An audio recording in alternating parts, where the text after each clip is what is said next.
اگلا ہمارا سوال جو مومنین کیا گیا ہے وہ یہ ہے کہ خمس کا طریقہ کار اور پہلی دفعہ کا طریقہ کیا ہے۔ پہلی چیز تو میں یہاں پہ یہ بیان کرتا جاؤں کہ خمس اولاً جو ہے اس کی ڈیفینیشن اور اس کی تقسیم بندی، اور تھوڑا سا اس کو زیادہ لمبا تو نہیں لیکن خلاصتاً کوشش کروں گا پیش کروں گا، چونکہ خمس کے حوالے سے پہلے بھی ہمارا درس جو ہے وہ ریکارڈ ہو چکے ہیں، لیکن وہ الگ مسائل کے حوالے سے ذکر تھا، لیکن اس کو ایک چونکہ بھی پہلی دفعہ اگر کوئی نکالنا چاہتا ہے یا جس نے نہیں نکالا تو وہ کیسے کرے، اس کا طریقہ کار جو ہے وہ کیا ہے۔ پہلی چیز تو یہ ہے کہ خمس کے حوالے سے پہلی چیز یہ ہے کہ خمس واجب ہے، یعنی فروعات دین میں سے جیسے زکوٰۃ واجب ہے ویسے خمس واجب ہے، جیسے نماز واجب ہے ویسے خمس بھی واجب ہے، جیسے روزہ واجب ہے ویسے خمس بھی واجب ہے۔ اب یہاں پر یہ ہے کہ خمس کے لیے خمس کیا ہے، یعنی خمس اولاً 7 چیزوں کے اوپر نکلتا ہے، ٹھیک ہے جی۔ اب یہ ہے کہ خمس کے نکالنے کا طریقہ، خمس جو ہے 2 حصوں میں تقسیم کیا جاتا ہے، ایک سہم سعادات ہے، ایک سہم امام ہے۔ جو سہم سعادات ہے وہ مولا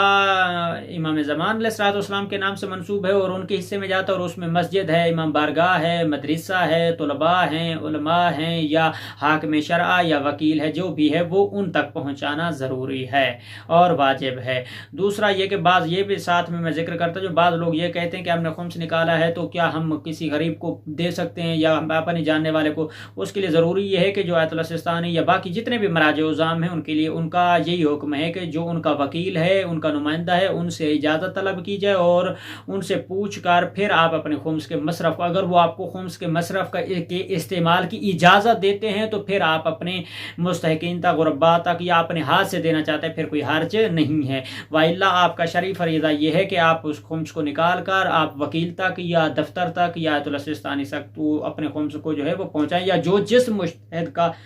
جو مقلد ہے وہ اس کو اس تک پہنچائے گا۔ اگر وہ خود تقسیم کرنا چاہتا ہے تو پھر جو وکیل ہیں، جو نمائندے ہیں آیت اللہ سستانی صاحب کے، ان سے رابطہ کر کے ان سے اجازت طلب کرے یا حاکم شرع سے اجازت طلب کرے کہ اس کو وہ خمس کے مصرف کی اجازت دیتے ہیں، تو پھر اس کے تقسیم کرنے میں یا دینے میں کوئی حرج نہیں ہے۔ تو ہم نے جیسے پیچھے ہم نے ذکر کیا کہ خمس کے 2 حصے، ایک سہم سعادات، ایک سہم امام ہے۔ سہم امام مولا کے حساب میں چلے گا، اور جو سہم سعادات ہے وہ سعادات کا حق ہے، تو اس کے لیے بھی کسی کو دینا ہے تو وہ حاکم شرع سے اجازت دینی ہے، نہیں تو آپ نے نکال کے وہ خمس کا حصہ جو ہے وہ آپ نے حاکم شرع تک پہنچانا ہے۔ اب نکالنا کیسے، جیسے اگر خمس جو ہے وہ 5واں حصہ نکالا جاتا ہے، کل مال کا مصرف 5واں حصہ جو ہے وہ نکالا جاتا ہے۔ کیسے، مثلا اگر 100 روپے کی رقم ہو تو 100 روپے کی رقم میں ہم نے 20 روپے جو ہے وہ ہمارا 5واں حصہ بنتا ہے اور وہ 5واں حصہ ہمارا خمس بنے گا۔ تو اور اسی طرح سے جو 5واں حصہ ہم نکال رہے ہیں وہ ہمارا خمس حاکم شرع تک پہنچانا ہے۔ اب وہ نکلنا کیسے ہے، اب یہ ہے کہ کوئی بندہ، ایک مثال دے کے میں اس بات کو واضح کرنا چاہتا ہوں، اگر کوئی بندہ کوئی جاب کرتا ہے، کوئی نوکری کرتا ہے، کوئی کام کرتا ہے، تو وہ یہ دیکھے گا کہ اپنا پورا سال 12 مہینے اپنے واجبات زندگی کو دیکھے گا، اس اپنے واجبات زندگی، ضروریات زندگی کو پورا کرنے کے بعد جو باقی اس کے پاس بچتا ہے اس کا 5واں حصہ خمس نکلے گا۔ مثلا فرض کیا ایک بندے کی 1,00,000 روپے آمدنی ہے، اب 1,00,000 روپے آمدنی ہے تو اس 1,00,000 روپے میں سے اس کے سال کے بنتے ہیں سالیانہ 12,00,000 روپے۔ اگر وہ 12,00,000 روپے پورے سال میں اپنی ضروریات زندگی اور واجبات زندگی کو اور اپنی شایان نشان، اپنی مصروف، اپنی جو صرف شدہ چیزیں ان کو استعمال کرتا ہے یا لیتا ہے یا خریدتا ہے یا بیچتا ہے یا کھاتا پیتا کچھ ہے، تو پھر اس کے اوپر خمس واجب نہیں ہے۔ یعنی جس کی آمدن اتنی ہو کہ اس کا خرچ ہی اتنا ہے تو پھر اس کے اوپر خمس واجب نہیں ہے۔ خمس اس کے اوپر واجب ہے جو 12 مہینے پورے اپنی ضروریات زندگی اور واجبات زندگی کو پورا کرنے کے بعد، استعمال کرنے کے بعد باقی جو بچتا ہے اس کا 5واں حصہ۔ مثلا 11,00,000 روپے اس نے استعمال کر لیے اور 1,00,000 روپیہ 12 مہینے کے بعد اس کے پاس باقی بچا ہے، تو اس 1,00,000 روپے کا 5واں حصہ بنے گا 20,000 روپے۔ وہ 20,000 روپے 5واں حصہ اس کا خمس ہے، وہ اس کا خمس نکالے گا مثال کے طور پہ، ٹھیک ہے جی، یا جتنا بھی بنے اس کا وہ 5واں حصہ وہ خمس نکالے گا، ٹھیک ہے۔ ایک چیز یہ ہوگی، 2 حصوں میں تقسیم ہو گیا۔ اب یہ کہ 12 مہینے کے واجبات اور ضروریات زندگی کو پورا کرنے کے بعد جو باقی بکر بچے گا اس کے اوپر ہمارا 5واں حصہ خمس بنے گا۔ اب جناب، اب یہ کہ جس نے پہلی دفعہ نکالنا ہے تو اس کے لیے ضروری ہے کہ وہ اپنی تاریخ بہتر ہے کہ وہ مقرر کر لے۔ مثلا میری جو تاریخ ہے، مثلا 24 جنوری کو مثلا میں نکالتا ہوں، تو وہ 24 جنوری میں نے لکھ لیا ہے۔ اب اگلی 24 آئندے، مثلا اس مہینے میں اگر 24 جنوری چل رہی ہے تو میں نے 24 جنوری کو جو حساب کتاب کر لے، اس کے بعد اس دن سے لے کر اس سے آنے والے 23 23 जनवरी के दिन तक मेरा जो भी खर्च अखराजात है मैंने किया, उसके बाद जो मेरे पास अल बाकी बचत है उसके ऊपर मैं अपना 5वां हिस्सा खुम्स निकालूंगा। और इसी तरह से जो पहली दफ़ा निकालना चाहता है तो उसके लिए ज़रूरी है कि अपने घर की माचिस की डिब्बी और तीली से लेकर देगची है, चाहे बर्तन है, चाहे जूता है, कपड़ा है, कोई भी चीज़ है, तमाम चीज़ों को वो लिख ले, एक सफ़े के ऊपर पेज के ऊपर तमाम चीज़ों को लिख ले और उसकी कीमत बना ले, जो दौरे हाल हाजिर के मुताबिक जो उसकी कीमत हो उसको वो लिख ले, उसको टोटल कर ले। उसको टोटल करने के बाद उसकी जो रकम और मिकदार बनेगी और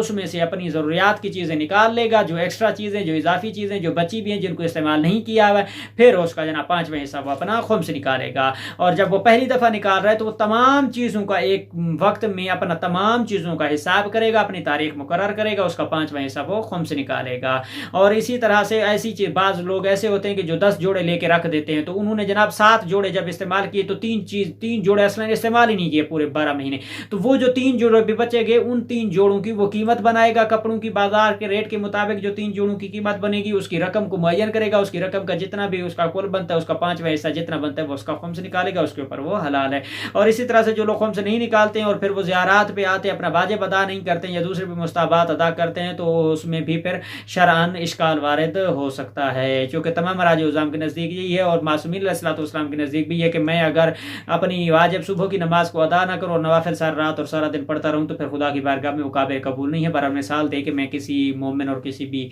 अपने शिया मोमिन भाई को ठेस पहुँचाना मकसूद नहीं, मसला शरई और हकीकत है, इसकी तरफ हमें वाज़े अपने ध्यान और अपने ईमान को मजबूत रखकर इसके ऊपर अमर पैरा होना हमारे लिए ज़रूरी और वाजिब है। ठीक है जी, यानी खुम्स वाजिब है, 7 चीज़ों के ऊपर है और उसके बाद 2 हिस्से हैं, इमाम का हिस्सा, सादात का हिस्सा और उसके बाद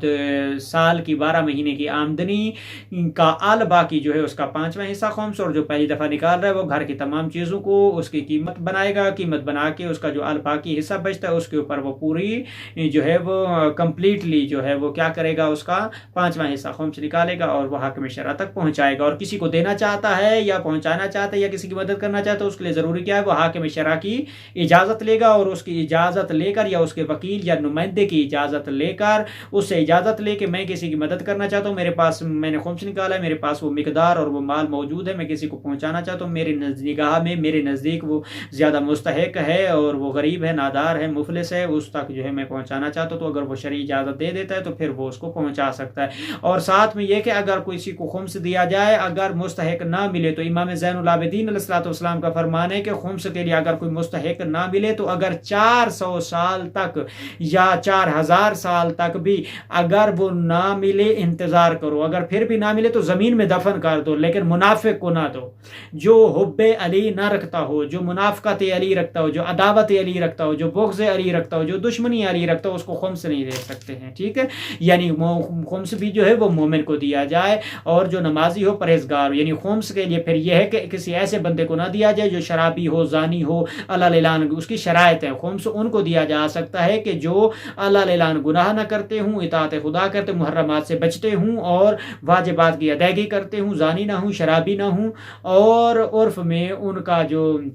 उनका मकाम व मेयार है वो मस्बत हो, मनफी ना हो। और दूसरी चीज़ ये ज़रूरी ज़हन में रखें और अपने मोमिनीन तक पहुँचाना चाहता हूँ कि खुम्स के लिए ये शर्त सिर्फ नहीं है कि गरीब होना शर्त है या नादार होना या मुफलिस होना या फ़कीर होना या यतीम होना या बेवा होना शर्त ये नहीं है। शर्त ये है कि वो नमाजी हो, मुत्तकी हो, परहेज़गार हो, मुहर्रमात से बचता हो, वाजिबात की अदायगी करता हो और अल्लाह ऐलान कोई गुनाह ना करता हो, शराबी ना हो, जानी ना हो, उस तक खुम्स पहुँचाया जाए। और अगर वो इस चीज़ का मुस्तहिक है तो उसमें फिर गरीब भी है, उसमें फिर नादार भी है, मुसाफिर फी सबीलिल्लाह भी है, यतीम भी है, बेवा भी है या कोई और भी है, तो वो इस कैटेगरी में फिर जो आता है ये बाद की कैटेगरी है। पहले क्या है कि वो अल्लाह ऐलान गुनाह न करता हो, मुहर्रमात से बचता हो, वाजिबात की अदायगी करता हो, इन तमाम चीज़ों के बाद फिर देखना है कि वो जानी तो नहीं है, शराबी तो नहीं है, उसके बाद फिर जो है वो गरीब भी है, मुस्तहिक भी है, चाहे वो सैयद है तो फिर और सैयद को ही दिया जाएगा। ज़ाहिरन खुम्स जो है वो खुम्स सैयद को ही दिया जाता है और उसमें फिर ये तमाम चीज़ें जो है वो देखी जाए। अगर कोई नहीं मिल रहा है और इजाज़त भी नहीं मिले तो फिर हाकिम शरअ तक पहुँचाना आपका फरीज़ा, आपका वाजिब अदा हो जाएगा। आगे फिर हाकिम शरअ जाने और उसका काम और उसका वाजिब और उसकी जिम्मेदारी जो है वो जाने। तो इसी सवाल के साथ हम इस जवाब को इख्तिताम करते हैं और हम चलते हैं अपने अगले नए सवाल की जानिब।